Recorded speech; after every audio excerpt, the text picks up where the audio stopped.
Hello everyone, ছুটির দিনে কলকাতার কাছাকাছি কোথায় ঘুরতে যাবে ভাবছো? তাও আবার একদিনে। তাহলে চলো তোমাদেরকে ঘুরিয়ে আনি একটা দারুণ জায়গা থেকে, যেখানে আছে লাল মাটি, যেখানে আছে ঐতিহ্যবাহী স্থাপত্য, যেখানে আছে আমাদের কাছ থেকে হারিয়ে যাওয়া সেই মাটির পুতুল। আজ আমি যাচ্ছি বাঁকুড়ায়। চলো তোমাদেরকেও নিয়ে যাই সাথে। কলকাতা থেকে বাঁকুড়ার ডিস্টেন্স কিন্তু খুব বেশি না, মাত্র 3.5-4 ঘন্টার মধ্যেই কিন্তু তোমরা বাঁকুড়া পৌঁছে যেতে পারো।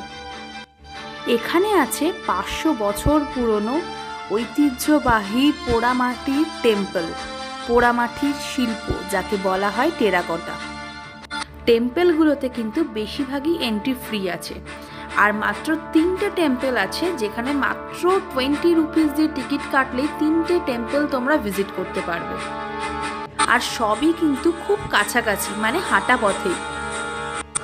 টেম্পলের বাইরেই কিন্তু তোমরা পেয়ে যাবে এরকম সব দোকান, যেখানে তোমরা একের পর এক সুন্দর সুন্দর পোড়ামাটির কাজের পুতুল থেকে শুরু করে বিভিন্ন রকমের জিনিস পেয়ে যাবে। এটা হচ্ছে জোর বাংলা, যেখানে ঢোকার জন্য তোমাদেরকে টিকিট কাটতে হবে মাত্র 20 টাকা দিয়ে, আর তার সাথে কিন্তু আরও 2টো টেম্পল তোমরা ভিজিট করতে পারবে সেই একই টিকিটে। একটু ভালোভাবে দেখলে তোমরা দেখতে পারবে টেম্পলগুলোর গায়ে কত নিখুঁতভাবে কাজ করা। যাদের হিস্ট্রিক্যাল প্লেস ভালো লাগে তাদের জন্য কিন্তু এই জায়গাটা পারফেক্ট। মাত্র এক বেলার মধ্যে কিন্তু তোমরা পুরোটা কমপ্লিট করে নিতে পারবে, তার জন্য 1 ডে ট্রিপের জন্য কিন্তু এটা বেস্ট।